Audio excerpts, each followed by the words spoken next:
meeting you right where you are on your foster care journey. This is the Forgotten Podcast. Hello and welcome to the Forgotten Podcast. I'm your host, Jamie Cabe, and I am so happy to be with you. If you are part of the foster care community, passionate about serving, or simply interested in learning more, we are here for you. In every episode of this podcast, you're going to hear from men and women who've experienced foster care to one degree or another. They may have grown up in the system, are caseworkers or foster parents, or other people who are here to bring you hope and encouragement.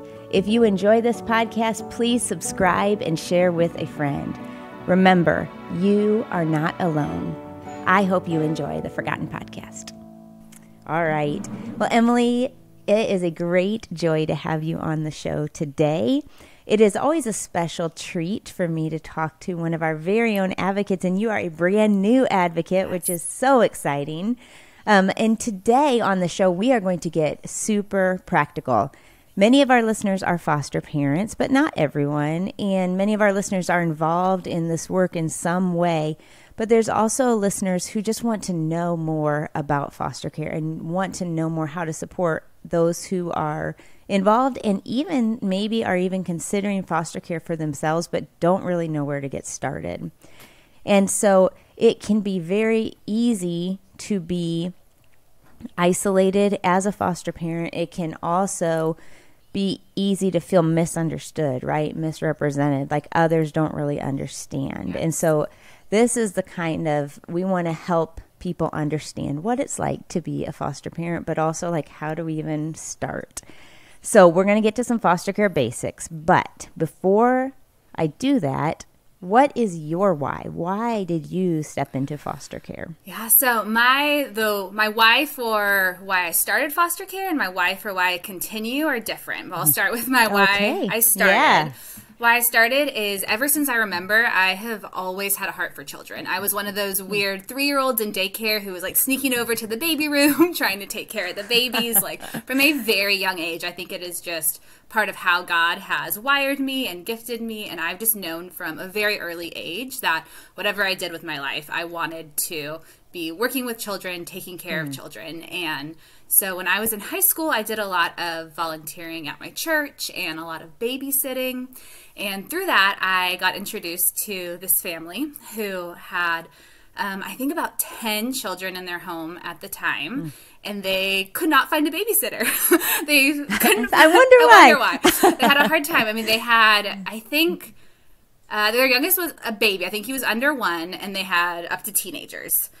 So a giant spectrum, and they were having a really hard time finding someone who could come give them a date night. And I loved a challenge, and I loved kids, so I said, yes, of course I'll come. And I don't think I realized at the time, but their family was made up of biological children and children in foster care and children who had been adopted. And so it was my very first experience with foster care and with what a foster family looks like, what a foster family does. And I am so grateful. So they are the main reason why I became a foster family. And it's not just because I knew who they were, but it's because they really invited me into their lives. Like they brought me in, they would invite me to stay way longer or come over sometimes when I wasn't paid. I just became like kind of an extra part of their family. And I would hang out with I was a teenager, so I would hang out, became friends with their teenage foster sons. And it was just so beautiful the way that they really included me in every aspect of their life. I didn't just see, oh, there's some really sweet children, I can come and play and have fun. Like I got to see a lot of hard stuff. Yeah. I didn't have the wording at the time to know that, oh, these children have experienced trauma and their brains are reacting in certain ways, but I just knew that these kids were having some really hard behavioral challenges, and I got to see the way that this family continued to just stay dedicated to them and that they would walk through really hard seasons with their kids, and just the way that they continued to show up for each other and to be there throughout kids coming and leaving and through adoptions. It was just so beautiful to be a part of. And so I knew from then that I wanted foster care to be a part of our story. Wow. And so that's kind of why I started. And so I was basically like, I started because I had that experience, and I would talk a lot at TFI about how awareness leads to action. So that was like when I first became aware of it. And then after I started fostering for a while, I think I started because, again, it's like my heart for children. I really wanted to be a safe place, that middle family for kiddos. But now that I've been fostering I'm still newer. I'm like almost 2 years in January, so still newer. But after our first long-term experience, I just realized, like, yes, it's for the children. A lot of our day-to-day has to do with taking care of these children. But the reason why I want to keep continuing to foster is because of their families. Like, I think that it is the most important work that we can do to help a family to become restored and reunified and whole. And even if that family cannot become reunified, that there are still ways to find family preservation and connections. And I just think that's not talked about as much in foster care as much as the actual children, which again are so important and is a lot of your day-to-day. But the reason that why, like, our family wants to continue to foster like long-term for many years to come is our hope, is because we really have a desire to help bring families back together, to be that middle family while parents are working on themselves and getting whole so that the children can return back. Wow. I love how you say that middle family. I don't think I've ever heard of it like that. Was that something you guys came up with? I don't think so. I don't remember where I heard it from. It's a great question. I'm not sure. But that's I think a lot of what it is to being a foster family. Like, you are that middle family. Like, every single child deserves to be a part of a family, and when they can't be with their family of origin, with their first family, then they come into a foster family. And the goal of foster care is that it's temporary. The goal is not that they would stay with you forever. Like, yes, sometimes that does happen, but really the goal of foster care is that you would just be that middle family. You're that middle family from their first family, maybe back to their first family, or to a safe family member, or to a permanent home. And so, yeah. Absolutely. Yeah, I love that. This is kind of a loaded question. Okay. But what would you say has been the hardest part about foster care? Yes, it is a loaded question. There are so many hard parts, from like all of the waiting there is in foster care, to learning how to be a trauma-informed parent, to walking through grief. But I think if I had to say, like, the one hardest aspect of foster care, I think I would say that it's just the roller coaster effect of what foster care is. And what I mean by that is that there are just so many things that pop up and shock you that you could have never expected. And so I think it is most like getting on Space Mountain from Disneyland. You know, like, if you ever been on Space Mountain, you willingly choose to get on this roller coaster, but all you see when you sit there is this giant dark tunnel. Like, you cannot see anything before you. You don't know what's coming. You don't know when, like, a big drop is coming, or if you're going to go upside down. Like, you just buckle in and you trust that God's got you, and that you're going to get through it, and that you're safe. And like, that is a lot of what foster care is. There is so much where, even if a social worker tells you, you know, oh, this case is definitely heading in this direction, or this will absolutely happen, like, there are drops and turns and loop-de-loops all around, and you just, like, you don't always see them coming. Most of the time, you don't see them coming. And, you know, like a quick example would be our very first placement. We had an emergency placement, and a little boy, I remember I had a call from the social worker saying, yes, he is going to be with you definitely for at least 3 months. And so you hear that and you start planning. I mean, you know that foster care is temporary, but then when a social worker tells you, yes, the next 3 months will look like this, you start thinking in your head, okay, the next 3 months, I can start planning for the next 3 months. Like, we're going to Disneyland in 2 months. I'm going to start figuring out what we can do to bring him with us, and how to, you know, shift these things around to just make more room for him and our family. And then the very next day, I get a call from that same social worker who says, hey, I need you to pack him up and bring him down to the office, and today you have to say goodbye. Yeah. And so I think just like the constantly shifting of your expectations, and like not allowing that roller coaster to like throw you off. Like, don't forget to, don't take your seatbelt off, like remained. And I think that seatbelt is just staying rooted in God's word, staying rooted in your identity as a son or a daughter of God, and not in who you are as a foster parent. Our worth is not in who comes in and out of our home, how many kids fill our house, what we're doing with our day. Like, we just need to be buckled in by our identity in God, because without that, it is just so hard, because that roller coaster is going to move. It is going to go in different directions, and like, you can't really get off it, because if you get off, you're done. Like, and there might be times when it's time to get off. But for the most part, you just kind of need to figure out how to be on this roller coaster, and how to keep your like sense of identity and your peace when everything around you just is doing loop-de-loops. It's changing. Yeah. Wow. Yeah, that's a fantastic analogy, a fantastic word picture. Do you have any funny experiences while navigating foster care? So, yes, I don't know so much like ha-ha funny, but I remember we received a call for 3.5-year-old twins one time, and we had a 2.5-year-old son, a biological son at the time. And so we thought, okay, at least there's like a year gap between them. We have these 2 extra beds in our room. Yes. So we say yes. We get the knock on our door. These kids come in, and I'm like, babe, they don't look 3.5. I remember asking the social worker, I was like, hey, what's their birthday? And it turns out that they were not 3.5, they were 2.5. And they were only 3 weeks younger than our son. So we unknowingly signed on to have virtual triplets. And then the funnier part is we didn't find out until I think 2 days after they'd been in our home. We'd been trying to get to know them. They were not verbal at the time. Just couldn't really understand them very well. And then we got to FaceTime 2 of their older siblings, like I think 2 days in. And on this call, Jamie, we discovered that we had been calling them the wrong names the entire 2 days. Like, we had no idea. We would keep asking them, and they would just like say both of their names together. And so we were just going off of what we thought the social worker told us. But again, the social worker could have told us the right, and we could have switched it. Like, it's just so much chaos that first day.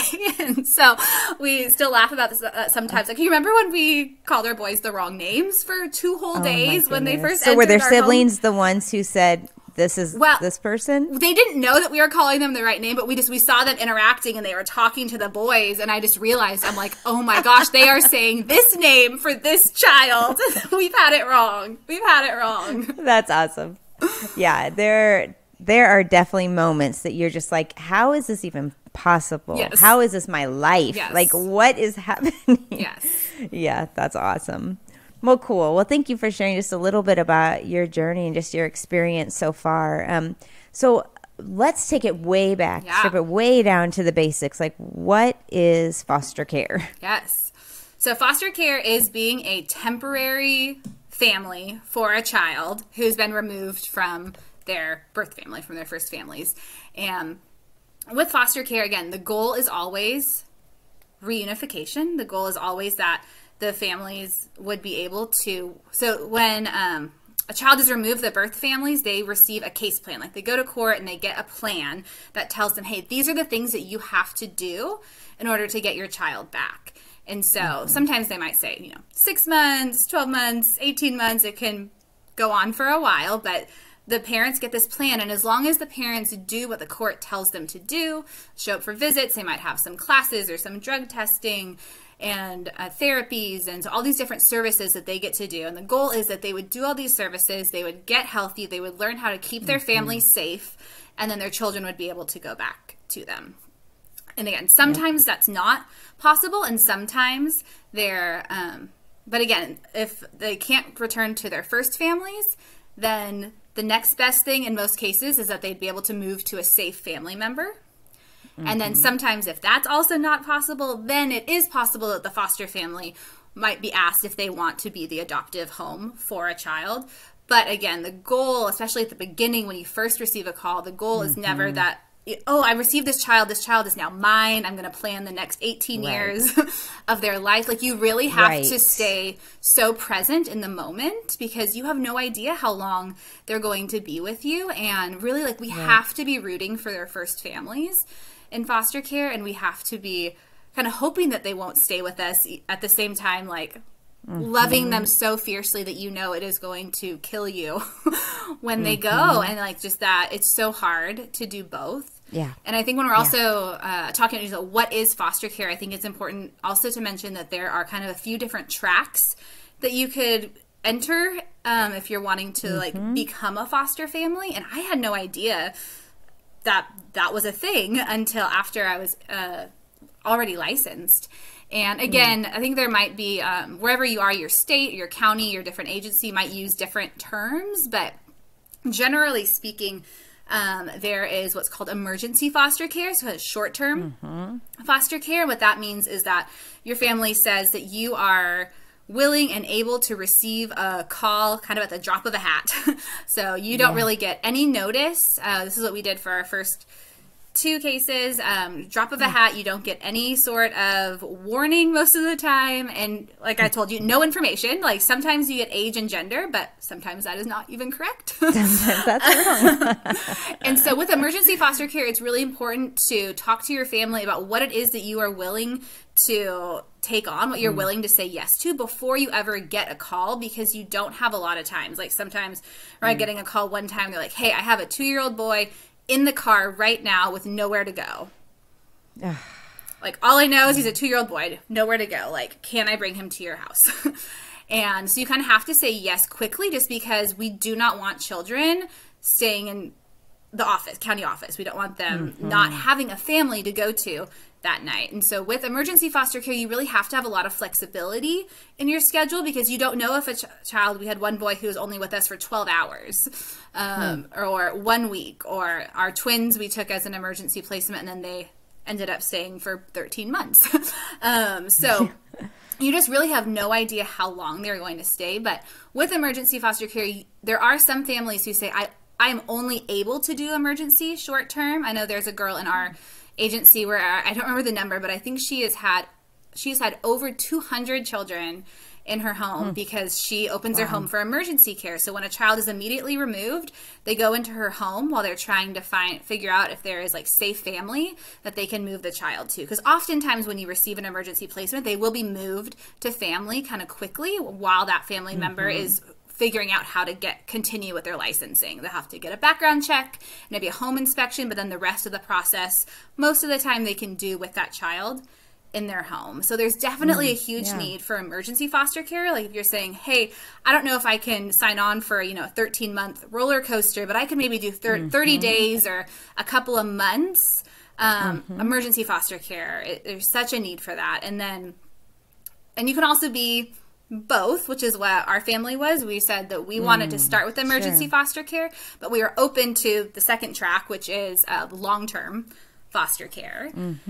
And so, but you can also say, I just want to be a long-term foster home. And so with that, what would happen is an emergency foster home who's not able to do long-term care, once they've decide, hey, maybe there isn't any family for this child to go to, we need to place this child in a long-term foster care. And so they would call you. And again, the goal is still reunification. The family is still working on their services, going towards reunification, but it's probably going to be a longer stretch of time, like maybe 6 months, maybe a year, maybe 2 years. You really don't know. But so you're kind of saying, if I want to do long-term foster care, like, I am committing to this child until they reach permanency. Yeah. And then there's also like kinship foster care is totally different too. That's where, like, if you are a relative, or even I have a friend right now who she has an adopted son, and then the adopted son's relative came into foster care, and so she took him. That was considered a kinship placement because they're family. And so when you have a family member that enters foster care, that's a little different. It's called like kinship care most of the time. And then again, then if you are a family where you say, hey, like, I really just would love to grow our permanent family through adoption, then you could definitely talk to your agencies, and there are a lot of children, mostly older children or sibling sets, whose parents' rights are already been terminated and they're waiting, like they're legally free for adoption.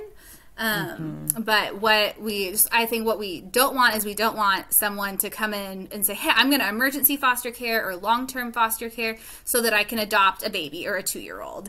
Because while it's like, yes, that might come up, like there might be a need for adoption of a child who's gone through foster care, like it's never the goal. And when that happens, there is so much heartbreak and so much trauma into it that it is not as simple as saying, I was watching a TV show the other day, and the guy walks in and he says, hey, like, I want to foster. And they say, oh, do you want to be a foster parent or foster to adopt? And he's like, foster to adopt. And then they bring him this, 6-month-old baby whose mom is a teenager and getting services. And it's just like, that's not how it works. That's not how it should work. Like, if you are wanting to foster towards adoption, then what we're talking about there is we're talking more about the kids who have already been legally freed, meaning their parental rights have already been severed and they need a home. And there are so many children, like America's Kids Belong is an amazing organization, and they are always posting and highlighting children who need adoptive families. And again, I'm not saying that, and I also there are beautiful stories of foster families who fought for reunification and it just couldn't happen and ended up being able to adoption. And I believe that is also like a beautiful, like redemptive response to the brokenness that has happened in that child's life, and that can be beautiful. But I think that if you're starting this journey, you really have to think about your motivation and like what it is. It's mindset. How are you going into it? Yes. No, I totally agree with you, because it's far too easy to actually sabotage the reunification. Yes. Even if you're not like intentionally trying to sabotage it, but if your mindset is that this is my child now and I want to adopt them, you can truly sabotage what God really, potentially meant for that redemption of a family. Yes. And so we just don't want to be part of that. We want to be willing. Yes. And even that, I should say, not everyone's called to adopt. No. And so, but and like you can say no. You can say no. And our family was one of those where we went into foster care and had 3 kids and worked with their parents and hoped that they could be reunified. They couldn't. Yeah. And so then the question was, would you adopt? And we were able to say, yes, we would adopt. And we're grateful for that. Yes. But it's still I remember the day that their parents' rights got terminated. It was such a sad day, because it's like, this is not what was supposed to be. Yes. Yeah. Even though I love these kids and I'm thankful to be able to be their forever mom, it's just, it's broken. Yeah. Right? Absolutely. Yeah. And there's also been research that shows that the way that a foster parent views biological parents has a direct correlation to reunification outcomes. And I think so much of that is just because, if I'm really for reunification, I'm going to be going above and beyond what it is that I'm, quote unquote, supposed to do. Remember, I had a social worker one time tell me, like, everything you're doing with BioMom is like not required. And I'm like, well, I know, but I just like, I want, and a bigger thing too, I remember, and someone tell me one time that if a child ends up, like you were saying, like ends up having to be adopted, if it's not possible for them to be reunified with their family, like we want to be able to tell those children, like, we did everything that we could to support your first family. Like, I want to be able to tell my, current babe, like, hey, like, this was like your very first Halloween, and look, these are all 4 of your parents all together. Like, they came with us and we were together, and we invited them in as a part of our lives, and we wanted them to get to know you, and we fought for them, and we fought for extra visits, and we did all of these things to try and support them. And I think just sometimes it's not about what you have to do, but what you get to do. Like, we get to love these bio families, these first families, and extended families. I have a really cool relationship right now with our foster babes, like lots of extended family and siblings and grandparents, and it is just beautiful to get to have so many different people like really working together as a team to love this one kiddo. Yeah, that's beautiful. Why do children enter foster care in the first place? Because there can be common misconceptions about why kids are brought into foster care. So help us understand that. So basically, there has to be extreme abuse or neglect for a child to be brought into foster care. And so, sometimes if there's a report made at school or at a doctor's office or something like that happens, an investigation might be opened up. But that doesn't mean a child is being removed right away. Investigations go on, and social workers, do their due diligence to try their best to keep the families together. I think in 2018 there's like a new act, like Safe Family Preservation Act, and so states and counties are getting more money to go towards family preservation. They're really trying to keep families together and to prevent children being removed from the home at all. So if at all possible, they're going to try to put safety plans in place and get supports in the home for the parents with the children all together. But if a child has experienced extreme abuse or neglect, and therefore a social worker or a police officer or someone deems that, hey, it is no longer safe, it is going to be a detrimental, is the word that the judge always uses when we're in court. So detrimental. It'll be detrimental for this child to continue living with his first family. So if it is going to be detrimental to a child, then we are going to remove them. Yeah. And then what happens? Like when they go in, there's an investigation, they determine it's detrimental. How does that removal process generally look? So I think it can look really different. Like sometimes there's a long ongoing investigation, and sometimes parents kind of have an idea that their children are about to be removed. But then sometimes there's just an incident that happens. Maybe there's a drug bust or something that happens, and someone goes in and they see that there's a child who is, holding something they shouldn't be holding, or it's like in a very clearly unsafe environment. And that's where a lot of the emergency situations come, where the police officer shows up and they say, wow, this child is in a very unsafe situation. We need to remove him right now. And so the social workers, sometimes with police officers, will go into, and again, these social workers, they're put in some crazy situations, like sometimes without police officers, or sometimes they're the first ones there. And so your social workers, like, they are so brave and so courageous, and they go in and they're so determined to help keep children safe. And so they will remove children. Social worker will come and they'll take the kiddo in their car, and then the task is to figure out where they can take the child. And so that's why sometimes you'll hear people say, oh, I got a call for a kid, and then I never heard anything back. Like, I said yes, but then the child never ended up coming. And I think what happens sometimes is, we have to find a place for that child to go right now. So a social worker might have 4 different calls out to people who are on the available list, and whoever kind of answers that call first, that's where the child is going to go. So you might have said yes, but someone said yes before you and you never knew, and you might not ever get a call back. But that's typically what happens, is that they just have to make multiple different calls because they do not want a child to have to go and stay in the office. I live in California, and there was recently a big news article about a neighboring county who had pictures leaked all over about all of these children sleeping in the county office. And it was just so heartbreaking. Like, there were children on top of tables with like sweatshirts as their blankets and on the floor. And again, a lot of older kids. And it was just so heartbreaking to see. And it's like, that's what happens when we don't have foster families. And especially when we don't have foster families that are willing to take in sibling sets or older kiddos, that if they cannot find a place to take them, if they can't find a home and a family for them to be in, then that social worker has to stay with them until they can find a place for them. Yeah. Okay, so let's kind of go now on the other side. Someone is interested in being a foster parent. What does that process look like? So the very first step would be Googling, do a little Google search of agencies. There's your county agency, whatever county that you live in. Most of the time, that county will license foster parents. Sometimes there's counties won't, and they want you to go through a more like private nonprofit agency.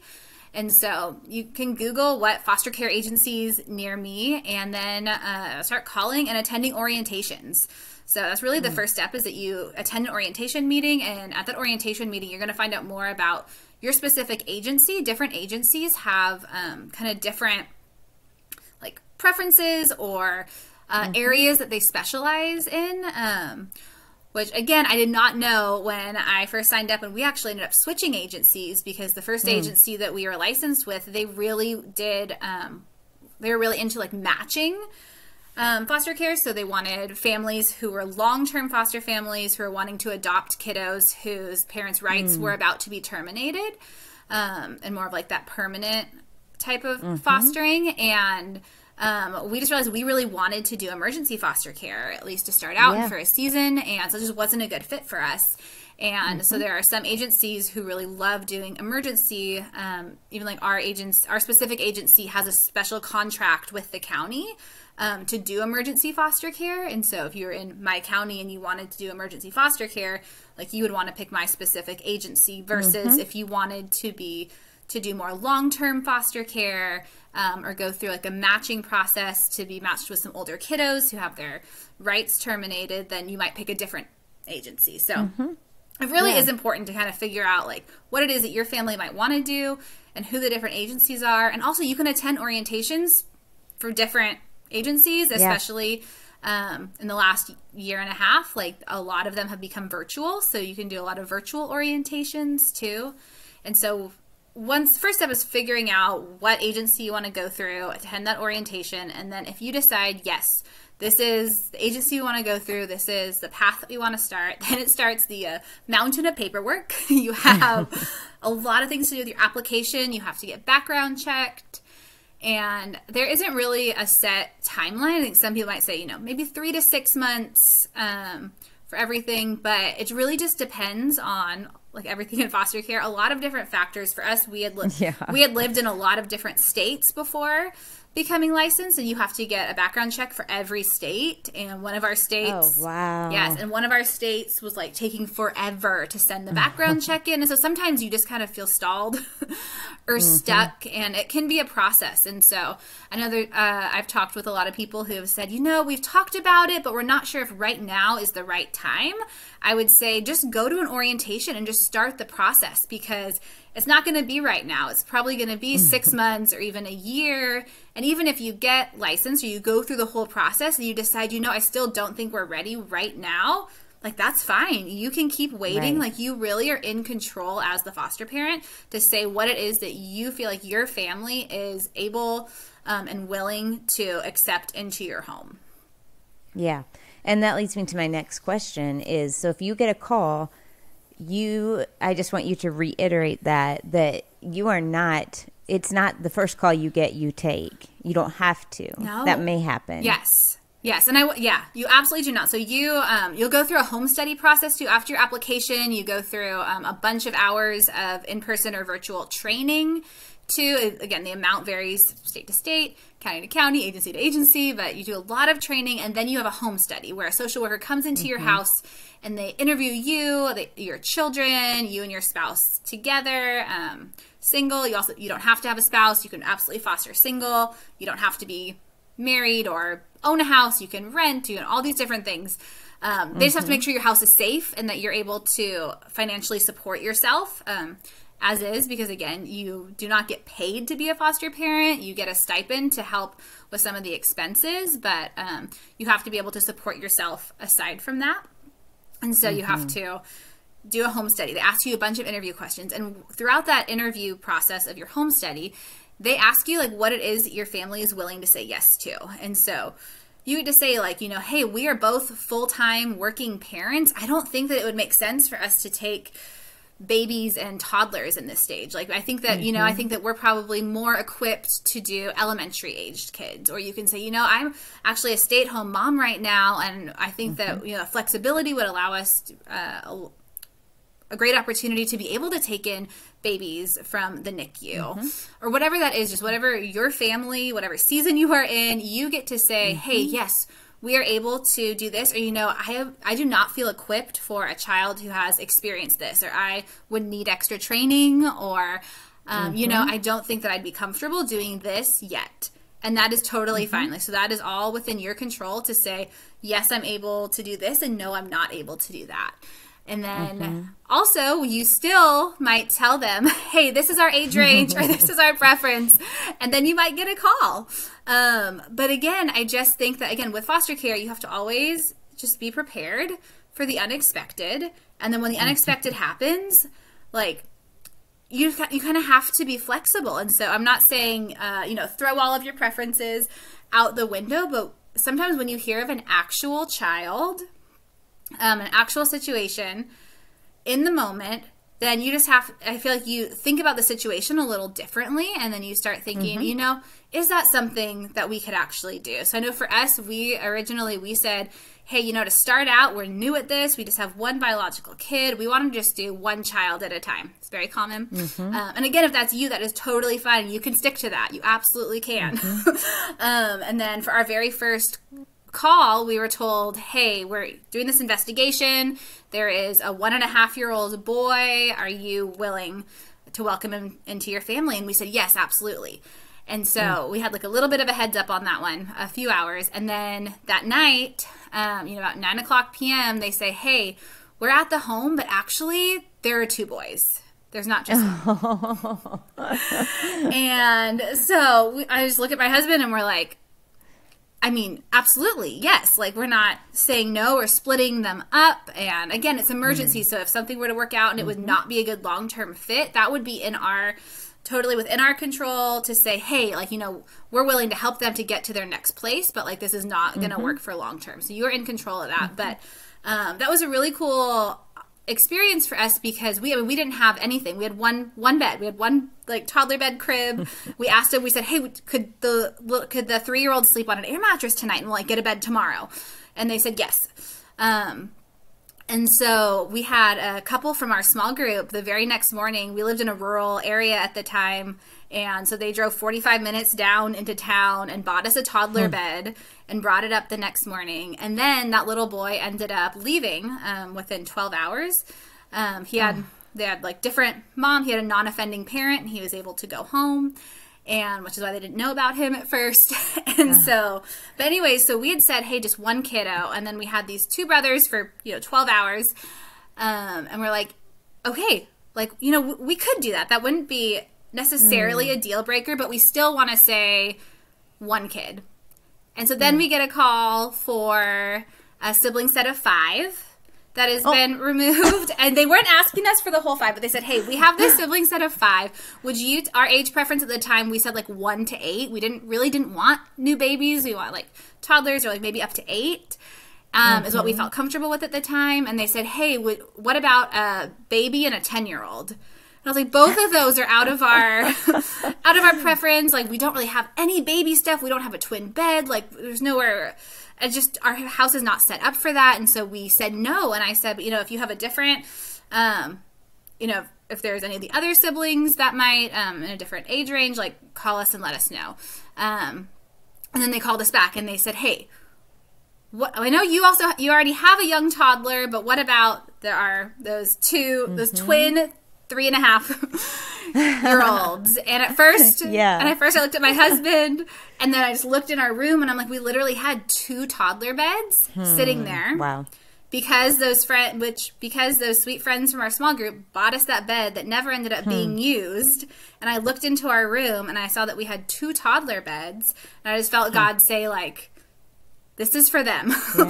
This is what you've been waiting for. Like, you can say yes, and I'll be with you every step of the way. And so, with that, so what I'm trying to say is that, like, yes, you are in control, and you absolutely can say no, but also, like, allow yourself to listen to the Spirit, to pray at each and every call, to ask God. Even our current baby, again, we said we didn't want babies, Jamie. And we had a 6-year-old this summer for a couple of weeks, and we told our agency, you're always talking about the need for older kids. We're ready for like to open our age range and like older elementary kids. And then one week our agency had 5 calls for babies in 1 week. And so we got like the 5th call and we said, okay, yes. And I'm so glad that we did. I mean, we It was one of our best yeses that we have ever given. And I think that sometimes if you just kind of count yourself off based on very strict age ranges or needs, then you could be missing out on something that maybe is a really good fit that you just didn't realize. So yes, you have the power to say no, but also like you have the power to say yes, even if you thought you might want to say no. Yeah, absolutely. And like you said, it goes back to, are we asking the Lord, like, what is it that I should do? And sometimes that means saying no, and sometimes that means saying yes. There isn't, one of our guests in the past said there's no one right way to live out the gospel. No. Like, right? God He has a plan for each of us, and He knows it. We don't always know it, but if we're just willing and available, He will make it clear. Yes. Yeah. That's really interesting. Let's talk just a little bit about the first moments, those transitionary times when kids come into the home. What is that like? How do you prepare for that? And what does that do in the family? It is, it's a whirlwind, honestly. At first, just like that morning that, to prepare the family, I think it really just depends on like who is in your current family and what that looks like. I know when we started, our son was 2.5. And so we had tried to kind of prepare him by like having some sleep. Like we had a couple of friends come over for sleepovers and tried to just get him used to like sharing his toys because we knew that that would be a huge deal. And so whatever it is that you feel like, hey, it might be really hard for my kiddos if this happens, or like if they don't get, their set time with me or whatever that looks like, to kind of be proactive about that. So I remember trying to be proactive about that. But then when those 2 boys came that first morning, it was just a whirlwind. Like they were pulling every single toy out and fighting over everything. But then also it's some really sweet, joyful moments, like jumping on the bed. And you just kind of have to give into comfort. Like you want those children to feel as comfortable as possible in a very uncomfortable, unfamiliar, strange, like not normal situation. And so, especially, I think it is so important as a foster family, especially if you're a first-time foster family, to start building your network and community of support. Because when those kids come into your house, like you don't want to be the one to have to be running out to the store or making dinner and doing all of these types of things. And so we were so blessed, especially when we started, to have people who came over and brought us food and things like that, bed, supplies. We had when our twins came, I remember I had a friend, our twins also came like the very first week into lockdown, like when everything was shut down, like the nationwide lockdown happened, and then a couple days later we had twins in a tiny little house with no yard, and I was just like, oh my gosh, what did we do? And I remember the very first day I had a friend said, hey, I'm gonna come and drop some Happy Meals off at your front doorstep. And I was like, oh my gosh, that is a godsend. Because you just like it's hard to be prepared. And there's some people who do emergency foster care and they have bins and boxes out in their garage prepared of different amounts of like clothes and bedding. And I think that if you have the space and the time to do that, that's amazing. But we have just never, we were living in a really small space at the time. And so we really didn't keep anything extra on hand. We just kind of trusted that our community would come around us, and they did. And that we would be able to go out and get what we needed when it happened. Because those first few hours, like the kids come in and they are scared. Or one of our twins, he was just yelling no, like just screaming no, like for almost the whole first hour. And that night, like the first nights are so hard.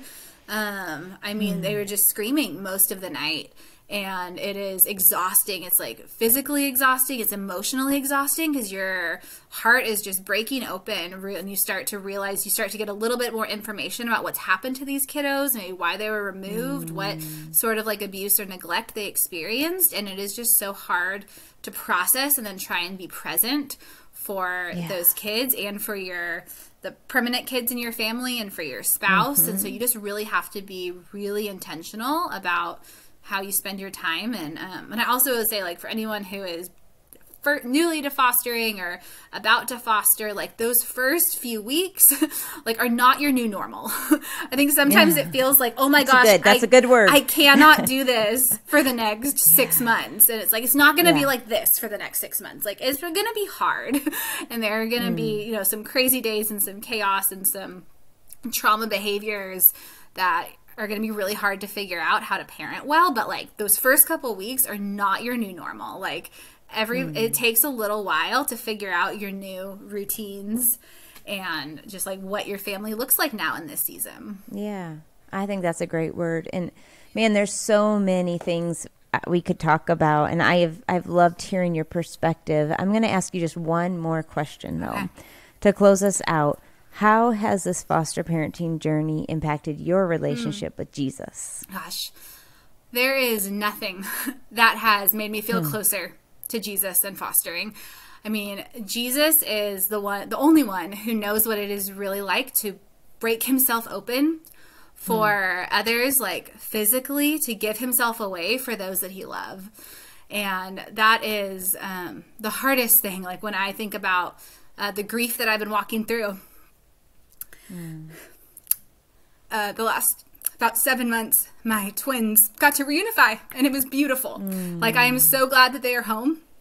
I am so glad. I'm so proud of their mom, and we still get to see them sometimes. And again, it is beautiful, and I'm so grateful that we got to be a part of that story.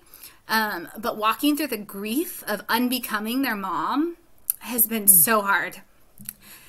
And with that, I just know that it is with Jesus's power and through his Spirit alone is how I've been able to welcome these children into our home, knowing that they are going to take pieces of your heart with you as you go. Like Jesus has been there. And I think I've just learned that there are so many things that I won't have the answers to. There's a lot of questions that I've had over these last 2 years about suffering and grief and what's happened to these kids that I love that I might never have the answers for, but I've just learned that I'll always have Jesus's presence. Like he is always with me. He is there through the really joyful days and the really hard days, and that is all that I need. I need to trust that he is enough, and just to lean on that when things get really, really hard, because you cannot do foster care on your own. You can't do it in your own power and your own strength. Like you are not strong enough. And so I have been learning a lot about how to truly lean into Jesus and how to let him comfort me and understand me in ways, because again, I think you mentioned earlier, like foster care is really lonely. And there are people who don't understand, especially the grief of losing a child through reunification. It's a really hard thing to talk about with people who aren't in this world, because you haven't actually like lost a child. They're still alive and you are excited for them. There's pieces of you that are so happy and grateful for them, but then you also just are truly grieving, and it is really hard and lonely to explain. And I've always been someone who loves to verbally process with other people, and throughout this experience I've really had to learn to just give all of my processing and my doubts and my questions to Jesus and just trust that he gets me and he's with me and that his presence has never left me and will never leave my kids. Wow. Emily, thank you for sharing so openly and vulnerably, and just for continuing to lean into the hard. I mean, as a foster parent, you are choosing to step into suffering and step into brokenness. And doesn't it draw our eyes to our own brokenness and just how much we need Jesus too? Yes. Yeah. Well, thank you for being on today. I really appreciate it. And for all of our listeners, man, if you want to start this process, it is gospel work, and it is important, and all you need to do to start is simple Google search. Well, I hope today's episode was an encouragement to you wherever you are on this foster care journey. Now, we want you to stay connected, so be sure to subscribe and turn on notifications so you never miss an episode. Also, we have a ton of great content for you over at theforgotteninitiative.org. Thank you for watching, and I can't wait to see you next time.